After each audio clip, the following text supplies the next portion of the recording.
Mais maintenant, une longue cimée pour nous manger. Tipa, nous continuons, nous pour avancer. Traverse montagne, persécution, marécage, douleur et souffrance. Tipa, nous pour avancer, nous faire confiance. Même si nous portons les bien lourd, nous n'avons pas besoin d'un bijou. Tipa, nous pour avancer vers le royaume. Mesdames et messieurs, bonsoir et bienvenue à notre Tipa de ce dimanche. Dans ce week-end qui nous fait célébrer la Toussaint et aussi la fête des morts, nous finissons choisir comme thème comprendre la vie et la mort. Aujourd'hui, avec la pandémie, avec ces périodes d'angoisse, d'anxiété, quand nous ne connaissons à quel moment nous la santé capable de sombrer, capable de gagner un problème, nous sentons-nous beaucoup plus vulnérables.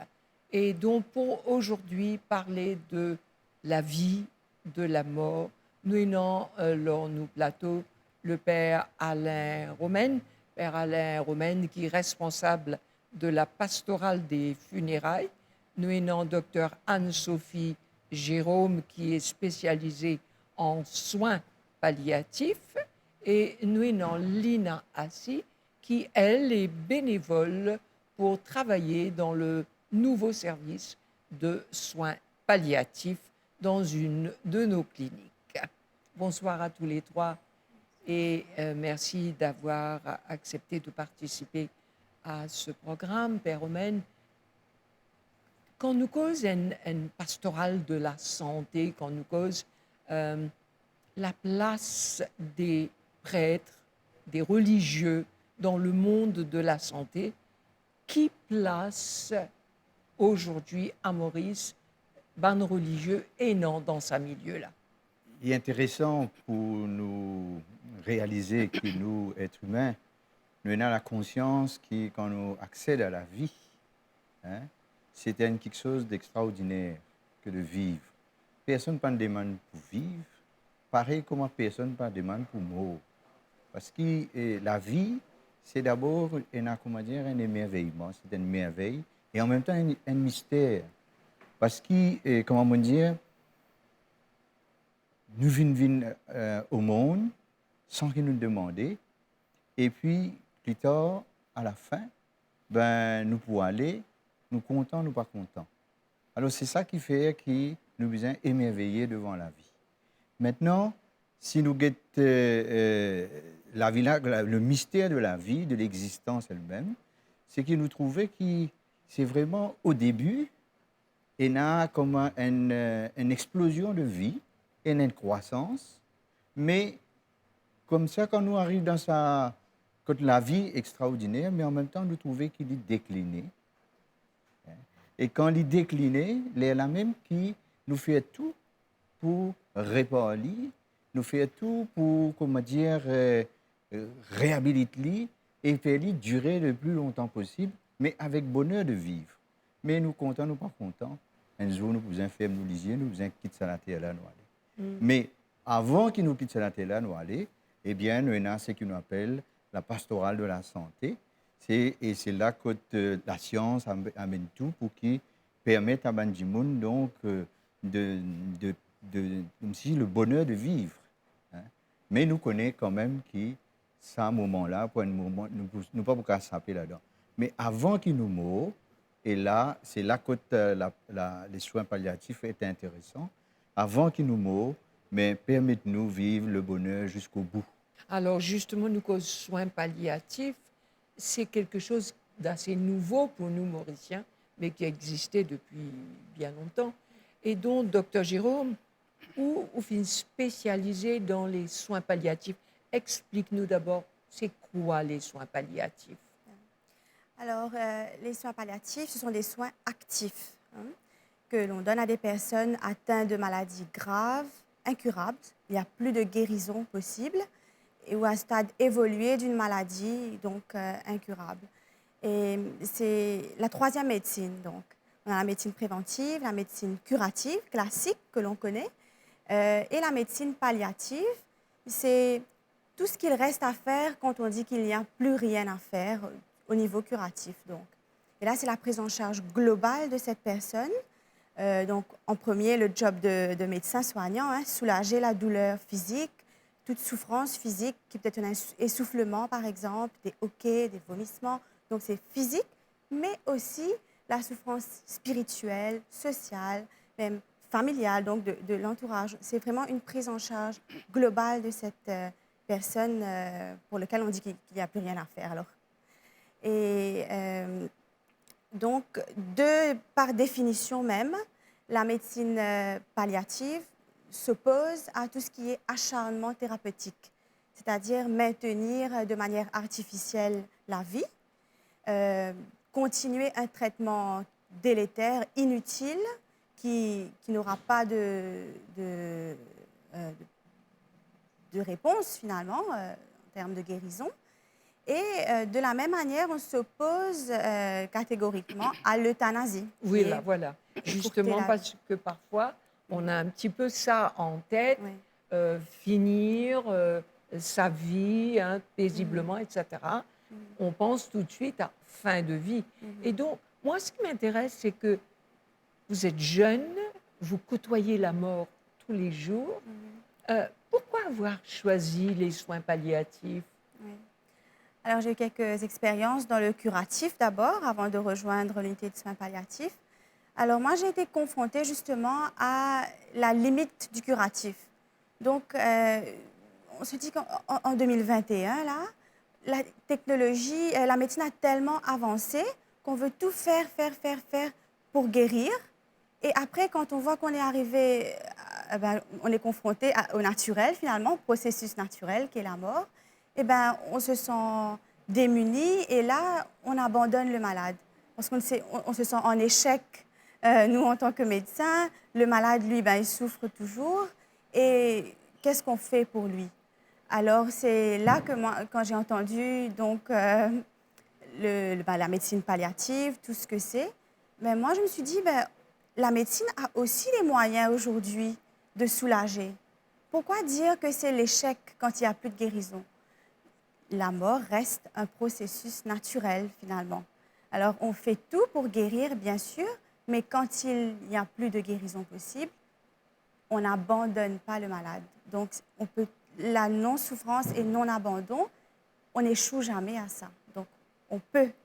C'est le dépassement même des limites de la médecine. Voilà. Oui. Et bon, Lina Assi, on ne va pas se cacher qu'on se connaît depuis très longtemps parce qu'on a travaillé énormément dans le social. Et donc, Lina, aujourd'hui, vous êtes bénévole dans une section, dans un département de soins palliatifs. Est-ce qu'il faut une formation pour cela? Oui, bien sûr. C'est même une très longue formation. Le père Romain et sœur Marilyn nous ont suivis pendant presque 18 mois maintenant. C'est une formation à l'écoute et à l'accompagnement du malade et de sa famille. Mais c'est aussi une formation générale, une formation spirituelle aussi, pour pouvoir accompagner, mais aussi une formation générale pour comprendre ce qu'est une unité de soins palliatifs, comment ça fonctionne, comment c'est structuré. Donc, nous avons eu aussi une formation complète avec le docteur Grange, comme par exemple pour comprendre la différence entre la douleur et la souffrance, comprendre aussi la différence entre l'euthanasie et la sédation. Donc, comprendre comment ça fonctionne pour être sûr que c'est conforme à nos valeurs. Parce que, comme Anne-Sophie a dit, l'unité ne pratique pas l'euthanasie, donc il fallait comprendre le processus. Oui. Donc, voilà un peu toute la formation qui a été reçue. Et dans la pratique, en quoi cela consiste? Disons, décrivez-nous une journée dans les soins palliatifs auprès d'un malade ou d'une malade. Alors, donc, on arrive à l'unité, on est en permanence une fois la semaine ou 3 fois par mois parce qu'on est à 14 bénévoles et on fonctionne en binôme. Donc, ce qui fait qu'on est là au moins une fois par semaine et on est en permanence de 1 heure à 5 heures de l'après-midi. Et là, on se met à la disposition du malade et de sa famille pour accompagner de quelque façon qu'on peut.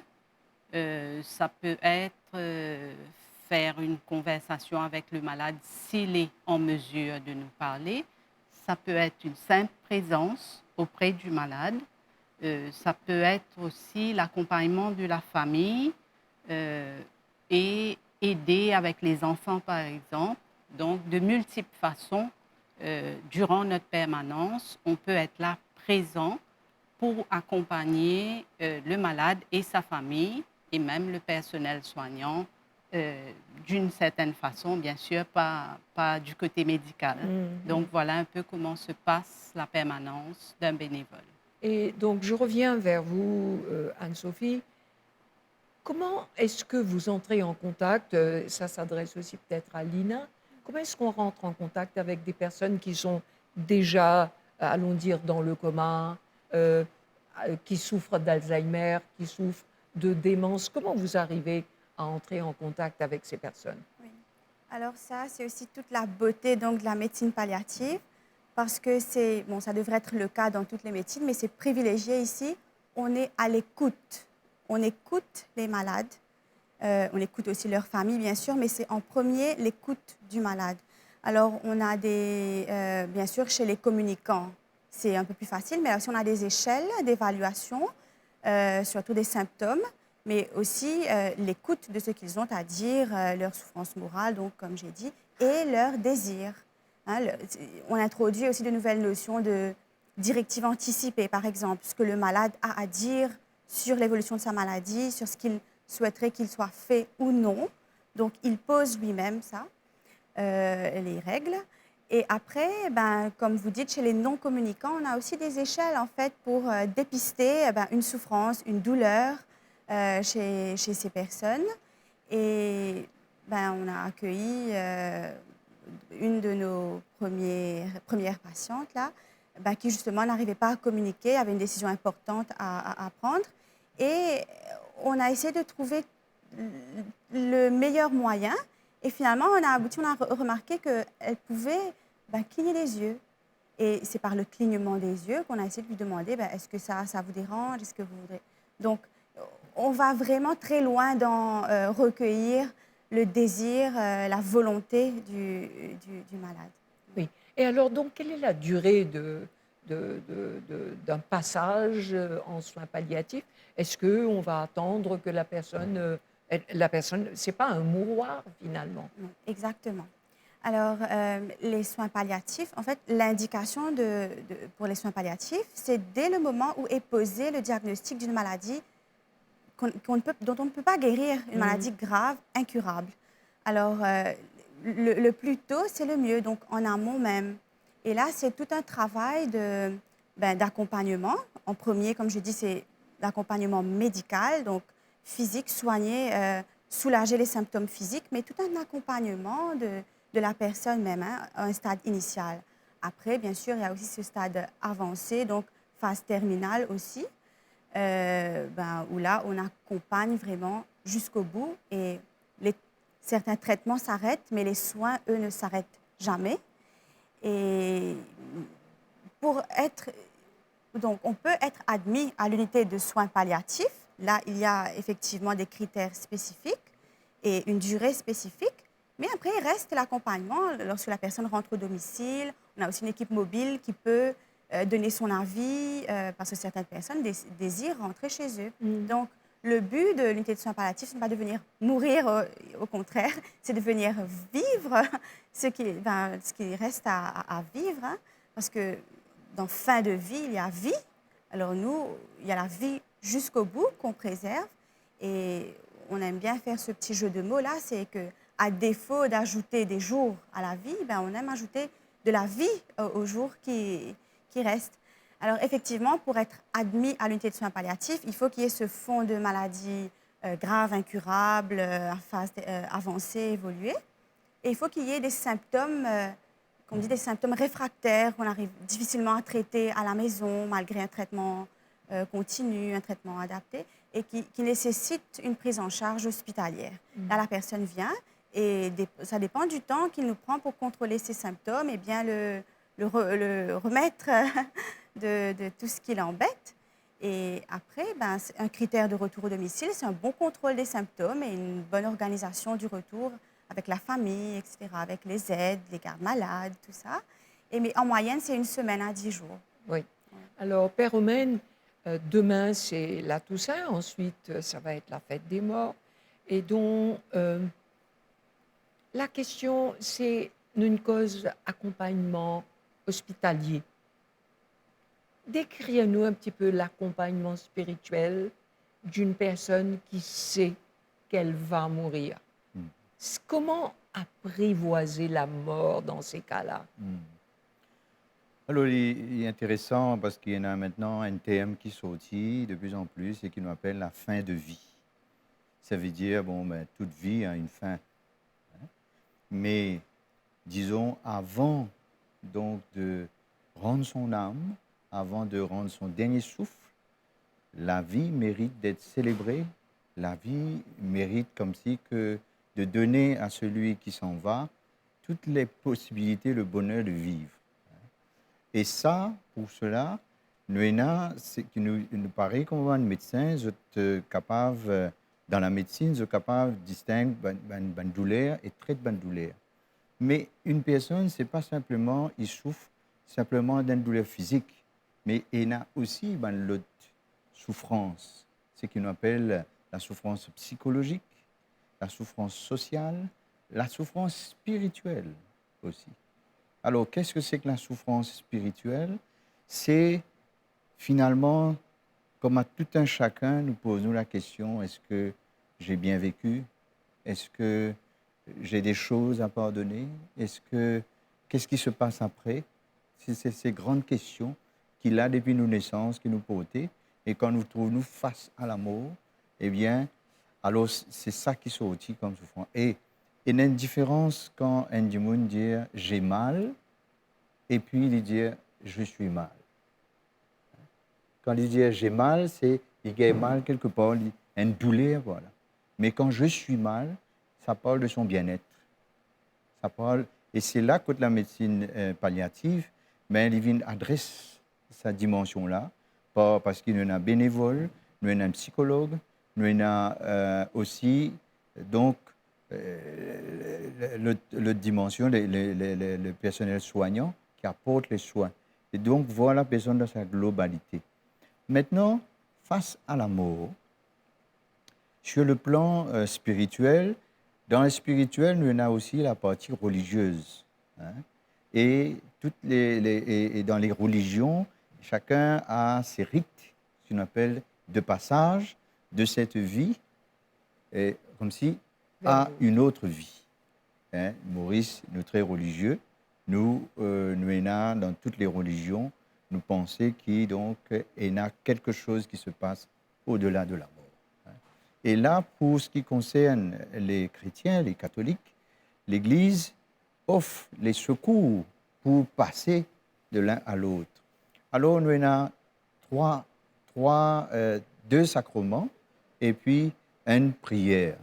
Le premier sacrement, c'est ce qu'on appelle le viatique. Ça veut dire donne la communion. Dans la mesure que la personne est consciente et capable aussi de recevoir la communion, ça, nous appelle ça le viatique. Hein? Donc, donner, accompagner dedans. Et puis, nous avons ce qui est le sacrement, nous disons maintenant aujourd'hui le sacrement des malades, mais c'est l'onction. Hein? Donc, c'est donne l'onction pour qui, justement, et à partir de l'épître de Saint Jacques, qui dit pour qui l'y traverser et l'y rentre dans la vie éternelle. Après, nous avons cette prière qui nous appelle la prière des agonisants. C'est la prière donc de remettre son âme, de le recommander à Dieu. Voilà, l'Église propose un sacrement pour accompagner ce moment qui nous tout pour faire face. Et là, la médecine palliative permet de donner ces conditions pour qu'il ce soit un passage dans la paix. Oui. Alors, nous finissons, moi, première fois que vous entendez qu'il y a une pastorale des funérailles. Explique-nous qui était pastorale des funérailles. Alors, la pastorale des funérailles, c'est ce qu'on appelle accompagner, toujours dans une posture d'accompagner, parce qu'on n'est pas là pour donner, mais on accompagne. Accompagner les personnes à bien mourir. Allons mettre ça comme ça. Hein. Vous savez, et l'Église, dès le début, hein, puisque la foi est fondée sur la mort du Christ, hein, et sa résurrection. Et donc, en fin de vie, accompagner les derniers moments de la vie, et là, à ce moment-là, nous donne toutes les secours qu'il faut pour que, justement, la personne, il part dans la paix. Hein.